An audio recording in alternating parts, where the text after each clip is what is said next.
आने वाले 3 दिसंबर को किसानों के विविध मांगों को लेकर किसान नेता रविकांत तुपकर राज्य सरकार के खिलाफ सिंदखेड राजा में मां साहेब जिजाऊ पैलेस के सामने अनिश्चितकालीन अन्न त्याग आंदोलन करने जा रहे हैं।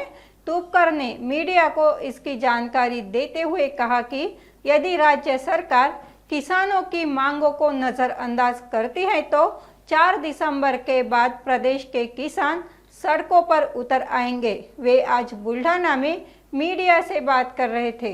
महाराष्ट्रातल्या सोयाबीन कापूस उत्पादक शेतकऱ्यांसाठी म्हणजे सोयाबीन कापसाला दरवाढ मिळण्यासाठी, हक्काचा पीक विमा 100% मिळण्यासाठी आणि महाराष्ट्रातल्या शेतकऱ्यांना कर्जमुक्त करण्यासाठी, शेतीला मजबूत कंपाऊंड करण्यासाठी या सगळ्या मागण्या घेऊन आम्ही 3 सप्टेंबर पर्यंत सरकारला मुदत दिलेली आहे। 3 सप्टेंबर पर्यंत सरकारने जर का आम्हा शेतकऱ्यांच्या मागण्यांचा विचार केला नाही तर 4 सप्टेंबर पासून सिंदखेड राजाला माँ जिजाऊंचं जे जन्मस्थान आहे, जिजाऊ माँसाहेबांच्या जन्मस्थानाच्या राजवाड्यासमोर मी स्वतः बेमुदत अन्नत्याग आंदोलनाला बसणार आहे। माझ्या बरोबर हजारो शेतकरी असतील आणि महाराष्ट्रातला शेतकरी 4 सप्टेंबर पासून तुम्हाला रस्त्यावर दिसेल। या सरकारला सळोका पळो करून सोडल्याशिवाय आम्ही राहणार नाही। आज 3800 रुपयाने सोयाबीन विकल्या जात आहे आणि सोयाबीनचा उत्पादन खर्च 7-7.5 हजार रुपये, किमान सोयाबीनला 7,000 किमान आणि 9,000 कमाल असा भाव मिळाला पाहिजे। कापसाला किमान 10,000 आणि 12,500 कमाल भाव मिळाला पाहिजे मागणी आहे। आणि मार्च पर्यंतच हक्काचा पीक विमा मिळाला पाहिजे होता, तो मिळाला नाही।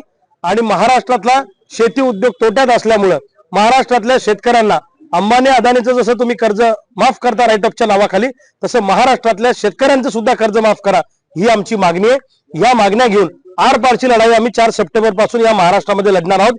ही लढाई संघटनेपुरती पक्षापुरती नसेल तर महाराष्ट्रातल्या सबंध शेतकऱ्यांनी जात धर्म पक्षभेद विसरून या लढाईमध्ये सामील व्हावं अशी माझी शेतकऱ्यांना विनंती आहे। मला असं म्हणायचंय की आम्ही काय आंदोलन आत्ताच करतोय का? 22 वर्षापासून आम्ही आंदोलन करतोय। दर महिन्याला दर 15 दिवसाला आमची आंदोलन चळवळी आम्ही करतो। मागच्या वर्षी आंदोलन केलं, मग तेव्हा निवडणुका होत्या का? त्याच्या मागच्या वर्षी केलं। दरवर्षी आम्ही हे करतो आणि शेतकऱ्यांना न्याय मिळवून देतो।